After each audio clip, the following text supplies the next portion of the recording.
पातु पश्चिमे गरुडरूपवान्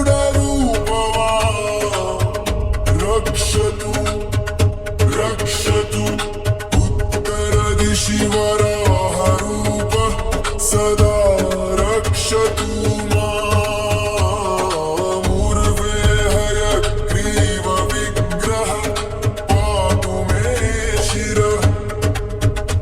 अधस्तात् ब्रह्मास्त्ररूपः पातु पादयुग्मं सदा मम पातु पादयुग्मं सदा मम अष्टदिशि रक्षतु पञ्चवक्त्रः स्वप्ने जाग्रति गच्छतः पश्यतः शयानं पश्यन्तं हसन्तं चलन्तं सर्वदा रक्षतु हनुमान् महाबलः।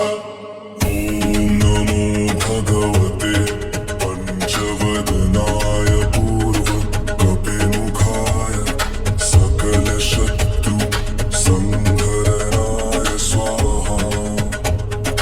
ॐ नमो भगवते पञ्चवदनाय दक्षिणमुखाय करादवदनाय नरसिंहाय सकलभूतप्रमथनाय स्वाहा। ॐ नमो भगवते पञ्चवदनाय पश्चिममुखाय गरुडानाय सकलविसराय स्वाहा। ॐ नमो भगवते पञ्चवदनाय उत्तरमुखाय आदिवरागाय सकलसम्पत्कराय स्वाहा। ॐ नमो भगवते पञ्चवदनाय ऊर्ध्वमुखाय हयग्रीवाय सकलजनवशकराय स्वाहा। ॐ आञ्जनेयाय विद्महे महाबलाय धीमहि तन्नो हनुमान् प्रचोदयात्। ॐ हनुमन्कपीश्वराय महाकायाय नमोऽस्तुते सर्वशत्रुविनाशाय सर्वरोगनिवारणाय स्वाहा। ॐ जनिनन्दनाय हनुमते महाबलाय स्वाहा। रामभक्ताय रामदूताय हनुमते नमः।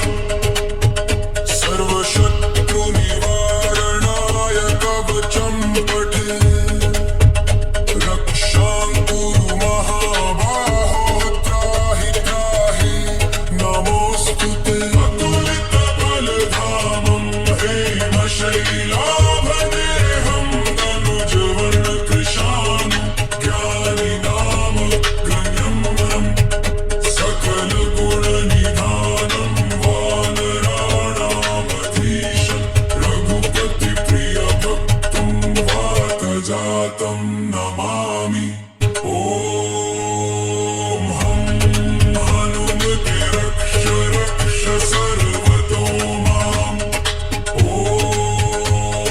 हं हनुमते रक्ष रक्ष सर्वतो माम्। ॐ श्री पञ्चवदनाय जनेयाय नमः। ॐ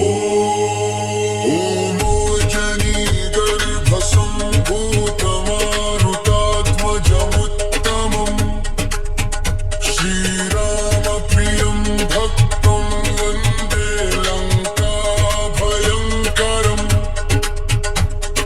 पञ्चमुखं धरं देवं हनुमन्तं नमाम्यहम्।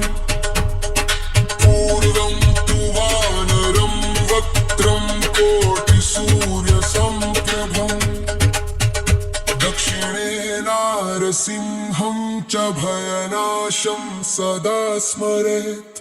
पश्चिमे गरुडं वक्त्रं वक्रतुण्डं महाबलम् उत्तरं तु वराहं च कामरूपं महाबलम् ऊर्ध्वं हयग्रीवमुखं शङ्खचक्रगदाधरम् तेहं पञ्चमुखं रूपं हनुमन्तं महाबलम् योऽस्मरेत् पातरुत्थाय सर्वशत्रुभयं हरेत् नाशयेत् दुःस्वप्नमशुभं दुष्टग्रहसमुद्भवम् अभिचाराणि सर्वाणि मन्त्रतन्त्राणि भूतले सापराधं न मुञ्चेत्तु पञ्चवक्त्रं हनुमतम् यं चिन्तयते कामं तं प्राप्नोत संशयम् श्रीराम जय राम जय जय राम श्रीराम जय राम जय जय राम ॐ पञ्चमुखी हनुमते नमः ॐ रक्ष रक्ष हनुमते नमः।